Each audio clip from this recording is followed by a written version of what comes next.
මැද පෙරදිග හන්දියේදී මොකද වුණේ? අපේ මුතුන් මිත්තෝ දකින මානවයාව ඝාතනය කළාද? ඇත්තටම අපේ මුතුන් මිත්තෝ අපි හිතුවට වඩා වෙනස් විදිහකටයි ක්‍රියා කරලා තියෙන්නේ.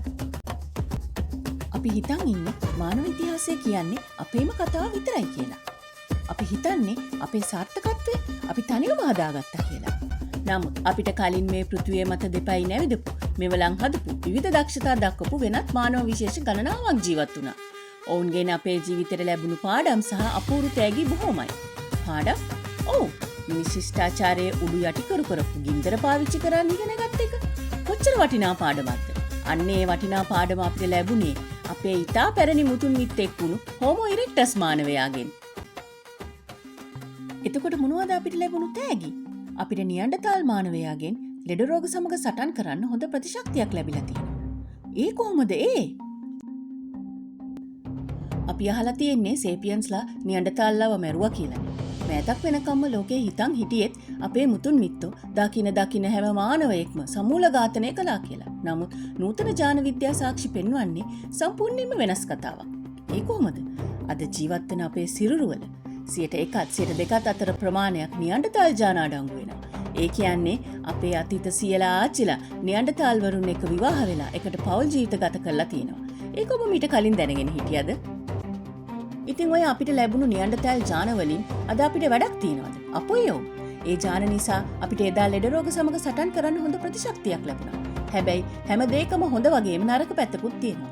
ස්වයන් ප්‍රතිශක්ති රෝග හැදීමේ ප්‍රවණතාවයත් මේ ජාන නිසා ලැබුණා කියලා හිතනවා. අවදිවීමේ රටාව. යම් කෙනෙක් උදෑසනම අවදි වෙන කුකුලෙක්ද නැත්නම් රාත්‍රී බස්සෙක්ද කියලා තීරණය කරන්න මේ ජාන බලපානවා. විශේෂයෙන්ම ඔබ උදෙන්ම අවදි වෙන කෙනෙක් නම් ඒකට වග කියන්න ඕනේ මේ නියන්ඩතාල් ජාන. සමසා කෙස් කලඹටත් බලපානවා. සමේ ඝනකම, කෙරටින් ප්‍රමාණය සහ වෙනස්ම ලස්සන කෙස් කලඹක් ඉක්මනින් පරිණාමය කරගන්න අපේ සිරුරට උදව් කළේ ඔවුන්ගේ ජානයි. මේ මානවයන්ගේ බලපෑමත් සුවිශේෂී දක්ෂතාත් අනුව ඔවුන්ට ලකුණු දෙන්න මම හිතුවා. ඔයාලත් කැමති නම් වීඩියෝ බලන ගමන් කමෙන්ට්ස් වලින් ඒ අයට ලකුණු දෙන්න. බලමු කාටද ලකුණු වැඩි කියලා. හරි. අපි නැවතත් නියන්ඩතාල් වරුන් ළඟට එමු. ලේ කැටි ගැසීමේ ජානය. මේක හරියට දෙපැත්ත කැපෙන කඩුවක්. දරුණු අනතුරකදී ලේ ඉක්මනින් කැටි ගස්සලා එදා වගේම අදටත් අපේ පණ බේරන්නේ මේ ජානයයි. හැබැයි ඒ ජානය නිසාම නහර ඇතුලේ ලේ කැටි ගැසිලා හෘදයාබාධ හෝ ආඝාතය හැදීමේ අවදානමකුත් අපිට උරුම වුණා. මානසික සෞඛ්‍යය. පුදුම වැඩේ කියන්නේ අද නවීන ලෝකයේ මිනිසුන්ට විෂාදය වැනි තත්ත්වයන් ඇති වෙන්න වගේම විවිධ මත්පැන් වලට තියෙන නැඹුරුවටත් මේ ආදි නියන්ඩතාල් ජාන යම් තාක් දුරට බලපානවා. ඔයාලා හිතන්නේ අපි අපේ ජීවිතයේ වැදගත් අවස්ථාවලට උත්සවයන් වලට මල් පාවිච්චි කරන්න පටන් ගත්තේ කවද ඉඳලා කියලාද? ඒක අපි පටන් ගත්ත දෙයක් නෙමෙයි. ඒක මුලින්ම පටන් ගත්තේ නියන්ඩතාල්වරු. විද්‍යාඥයන් දැනට විශ්වාස කරන්නේ ලෝකයේ මුලින්ම අවමංගල්‍ය චාරිත්‍ර සඳහා මල් පාවිච්චි කළේ නියන්ඩතාල්වරු කියලා. අපි කලේ ඔවුන්ගෙන් ඒක අරගෙන තවත් වැඩි දියුණු කරපු එක විතරයි. මේ හැම දෙයක්ම බලද්දි මම නියන්ඩතාල් මානවයාට ලකුණු 10න් 7ක් දෙනවා. ඔබ කීයක් දෙනවද? එතකොට සේපියන්ස්ලට නියන්ඩතාල්ලාව මුලින්ම හම්බුනේ කොහෙදද? ඔවුන් හම්බුනේ මැද පෙරදිග හන්දියේ. අප්‍රිකාවෙන් පිටත් වුණු අපේ සේපියන්ස්ලා මැද පෙරදිගට ළඟා වෙද්දී යුරෝපයේ දරුණු ශීතල දරා ගන්න බැරුව නියන්ඩතාල්වරු මැද පෙරදිගට සංක්‍රමණය වෙලා හිටියා. මේ දෙගොල්ලන්ගේ ඓතිහාසික එකතුවීම සිදු වුණේ වර්තමාන ඉරාකයේ, සිරියාව, ඊශ්‍රායලයේ සහ ලෙබනනයේ වැනි මැද පෙරදිග ප්‍රදේශවලදී. තව දෙයක්, අපේ සමහර සියලට සහ ආච්චිලට නියන්ඩතාල්වරුන්ව මධ්‍යම ආසියානු කලාපයේදී, ඒ කියන්නේ කසකස්තානයේ, උස්බෙකිස්තානයේ වැනි පරණ සෝවියට් හන්දියේදීත් හම්බ වෙලා තියෙනවා. ඒ නිසායි නැගෙනහිර ආසියානු ජනතාවට අපිට වඩා වැඩි නියන්ඩතාල් ජාන ප්‍රමාණයක් තියෙන්නේ. නියන්ඩතාල් වගේම අපිට ඉතාමත් කිට්ටු තවත් අභිරහස් මානවයෙක් ඉන්නවා. ඒ තමයි ඩෙනිසෝවා මානවයා. ඔවුන් ගැන සොයාගත්තේ ළඟදී වසර 2008දී. ඔවුන් ජීවත් වුණේ ආසියාවේ. සයිබීරියාව, චීනය, ටිබෙටය වැනි අති සීතල ඉතා උස ප්‍රදේශවල පමණක් නොව ඉන්දුනීසියාව, මැලේසියාව වැනි නිවර්තන ප්‍රදේශවලත් ඔවුන් ජීවත් වුණා. ඉතින් අපේ මුතුන් මිත්තන්ට ආසියාවේදී ඩෙනිසෝවරුන් මුණ ගැහුණාම මොකද වුනේ? එතනදිත් දෙගොල්ලෝ එකට මිශ්‍ර වුණා, ළමයි හැදුවා. හොඳම උදාහරණය තමයි ටිබෙට් වැසියන්. හිමාල කඳු මුදුන් වල ඔක්සිජන් ඉතාම අඩු පරිසරයක කිසිදු අපහසුතාවයක් තොරව ජීවත් වෙන්න ඔවුන්ට උදව් වෙන සුවිශේෂී ඊපාස් 1 කියන ජානය ලැබුණේ මේ ඩෙනිසෝවරුන්ගෙන්. මේ මිශ්‍රවීම කාලවකවානු කීපයකදීම චීන රුසියානු හන්දියේදීත් ඉන්දුනීසියා මලයාසියා හන්දියේදීත් ප්‍රධාන වශයෙන්ම සිදු වුණා. නියැන්ඩර්තාල්ගෙන් වගේම ඩෙනිසෝවන්ගෙනු අප්‍රිකාවෙන් පිටත ඇති ලෙඩ රෝග සමග සටන් කරන්න අවශ්‍ය ප්‍රතිශක්තිය ලැබුණා.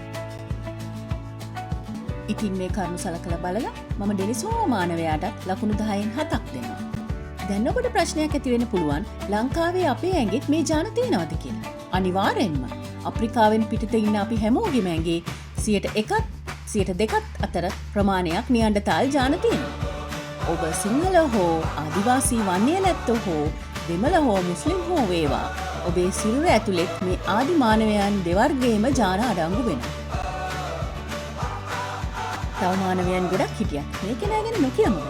ඒ තමයි මානව ඉතිහාසයේ දැවැන්තයා හෝමෝ ඉරෙක්ටස්. මම කලින් කිව්වා එයා තමයි ගින්දර පාලනය කරන්න පටන් ගත්තේ කියලා. මීට වසර මිලියන 2කට කලින් බිහි වුණු ඔවුන් තමයි මානව ඉතිහාසයේ මුලින්ම සම්පූර්ණයෙන්ම කෙලින් ඇවිදපු සහ මුලින්ම අප්‍රිකාවෙන් එළියට ඇවිත් බාහිර ලෝකේ ජයගත්තු මානවයා. ඔවුන්ගේ සුවිශේෂී වාර්තාව මොකක්ද කියලා දන්නවද? හෝමෝ ඉරෙක්ටස්ලා පෘථිවිය මත වසර මිලියන 2ක් එනම් වසර ලක්ෂ 20ක් සාර්ථකව ජීවත් වුණා. අපේ වයස කීයද? හෝමෝ සේපියන් වන අපිට තවම වයස අවුරුදු ලක්ෂ 3යි. ඉරෙක්ටස්ලා අපිට වඩා 5 ගුණයකටත් වඩා වැඩි කාලයක් මේ පෘථිවිය මත සාර්ථකව ජීවත් වුණා. ඒ නිසා මම හෝමෝ ඉරෙක්ටස්ට ලකුණු 10න් 8ක්ම දෙනවා. එතකොට අන්තිමට අපිට ඒ කියන්නේ හෝමෝ සේපියන්ස්ලාට ලකුණු කීයක් ලැබෙන්න ඕන? අපි තාක්ෂණයෙන් දියුණු අද මුළු ලෝකෙම ජයගත්ත මානවයා වුණත් ඒ සාර්ථකත්වයේ පිටිපස අපේ පැරණි නෑදෑයන්ගේ ජානමය දායකත්වයේ වක්‍රව ලැබිලා තියෙනවා. ඒ වගේම අපි තවමත් ඉරෙක්ටස් මානවයා තියපු වසර මිලියන 2 පැවැත්මේ වාර්තාව අසලකටවත් ගිහින් නැහැ. ඒ නිසා මම අපිටත් දෙන්නේ ලකුණු 10න් 8ක් විතරයි. අපි කවදා හරි මේ පෘථුවියත් එහි ජීවියත් විනාශ කරගන්නේ නැතුව ආරක්ෂා කරගෙන සාර්ථකව වසර මිලියන 2 සීමාව පසු කරන දවසක අපිට ලකුණු 9ක් ගන්න පුළුවන්. නැවත මෙවැනි ප්‍රකට සහ අප්‍රකට ඓතිහාසික තොරතුරු රැගෙන එන තෙක් ඔබට ජයම වේවා.